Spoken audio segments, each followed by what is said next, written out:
ಮೊದಲು ದಿನದ ಮೊದಲ ಹಿಟ್ಗೆ ವಿಳಂಬ ಮಾಡಿ. ನೀವು ತಕ್ಷಣವೇ ಫೋನ್ಗೆ ಹೋದಾಗ ಮೊದಲ ಗಂಟೆ ಎಲ್ಲವನ್ನೂ ನಿರ್ಧರಿಸುತ್ತದೆ. ನೀವು ನಿಮ್ಮ ಮಿದುಳಿಗೆ ಒಂದು ಪಾಠ ಕಲಿಸುತ್ತೀರಿ. ಬಾಹ್ಯ ಸಿಮ್ಯುಲೇಷನ್ ಆಂತರಿಕ ದಿಕ್ಕಿಗಿಂತ ಮೊದಲು ಬರುತ್ತದೆ. ಶಾಂತವಾಗಿ ಕುಳಿತುಕೊಳ್ಳಿ, ಸ್ಟ್ರೆಚ್ ಮಾಡಿ, ಉಸಿರಾಡಿ. ನಿಮ್ಮ ಮಿದುಳು ನೈಸರ್ಗಿಕವಾಗಿ ಎಚ್ಚರವಾಗಲಿ. ಆರಂಭದಲ್ಲಿ ಅಸುಕಲತೆ ಎಂದರೆ ನೀವು ವಿಫಲವಾಗುತ್ತಿದ್ದೀರಿ ಎಂದಲ್ಲ, ಇದು ನಿಮ್ಮ ನರ್ವಸ್ ಸಿಸ್ಟಮ್ ರೀಕ್ಯಾಲಿಬ್ರೇಟ್ ಆಗುತ್ತಿದೆ ಎಂದರ್ಥ. ನೀವು ನಿಮ್ಮ ಮಿದುಳಿಗೆ ಮತ್ತೆ ತಾಳ್ಮೆ ಕಲಿಸುತ್ತಿದ್ದೀರಿ.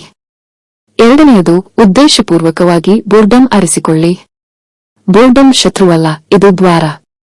ನೀವು ಸ್ಕ್ರೋಲ್ ಮಾಡುವ, ಚೆಕ್ ಮಾಡುವ, ಎಸ್ಕೇಪ್ ಮಾಡುವ ಉತ್ಸಾಹವನ್ನು ಪ್ರತಿರೋಧಿಸಿದಾಗ ನಿಮ್ಮ ಮಿದುಳು ಒಳಮುಖವಾಗಿ ಹುಡುಕಲು ಪ್ರಾರಂಭಿಸುತ್ತದೆ. ಕ್ರಿಯೇಟಿವಿಟಿ ಹಿಂತಿರುಗುತ್ತದೆ, ಕ್ಲಾರಿಟಿ ಹಿಂತಿರುಗುತ್ತದೆ, ಬಯಕೆ ಮತ್ತೆ ನಿಜವಾಗುತ್ತದೆ. ಬೋರ್ಡಮ್ನೊಂದಿಗೆ ಸಾಕಷ್ಟು ಸಮಯ ಕುಳಿತುಕೊಳ್ಳಿ, ನೀವು ಅಪರೂಪವಾದದ್ದನ್ನು ಅನುಭವಿಸುತ್ತೀರಿ. ಮೆಂಟಲ್ ಸ್ಪೇಸ್ ಅಲ್ಲಿ ಡೀಪ್ ಫೋಕಸ್ ಹುಟ್ಟುತ್ತದೆ. ಮೂರನೆಯದು, ಒಂದು ಸುಲಭ ಸುಖವನ್ನು ತೆಗೆದುಹಾಕಿ. ಎಲ್ಲವನ್ನೂ ಅಲ್ಲ, ಒಂದನ್ನು. ಒಂದು ಆಪ್, ಒಂದು ಅಭ್ಯಾಸ, ಅಸುಕಲತೆಯಿಂದ ತಪ್ಪಿಸಿಕೊಳ್ಳಲು ನೀವು ಬಳಸುವ ಒಂದು ರಿಫ್ಲೆಕ್ಸ್. ಇದು ವಂಚನೆಯಲ್ಲ, ಇದು ಸಂಯಮದ ತರಬೇತಿ. ಪ್ರತಿ ಬಾರಿ ನೀವು ತಕ್ಷಣವೇ ಕೊಡದಿದ್ದಾಗ ನಿಮ್ಮ ಮಿದುಳು ಕಲಿಯುತ್ತದೆ, ನನಗೆ ಬದುಕಲು ನಿರಂತರ ಪ್ರತಿಫಲ ಬೇಕಿಲ್ಲ. ಅದು ಪವರ್, ಮತ್ತು ಪವರ್ ಶಾಂತವಾಗಿ ಬೆಳೆಯುತ್ತದೆ. ದಿನವನ್ನು ನಿಮ್ಮ ಲಿಮಿಟ್ಗಿಂತ ಕೆಳಗೆ ಕೊನೆಗೊಳಿಸಿ.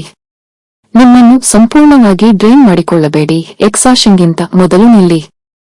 ಲೂಪ್ ಮುಚ್ಚಿ, ಸ್ವಲ್ಪ ಎನರ್ಜಿ ಬಳಕೆಯಾಗದೆ ಬಿಡಿ. ನಿಮ್ಮ ಮಿದುಳು ಬರ್ನ್ಔಟ್ಗಿಂತ ಆಂಟಿಸಿಪೇಷನ್ ಕಲಿಯುತ್ತದೆ. ನೀವು ಮುಂದುವರಿಸಲು ಬಯಸುತ್ತಾ ಎದ್ದೇಳುತ್ತೀರಿ. ರಿಕವರಿ ಅಗತ್ಯವಿಲ್ಲ, ಡಿಸಿಪ್ಲಿನ್ ಸುಸ್ಥಿರವಾಗುವುದು ಹೀಗೆ.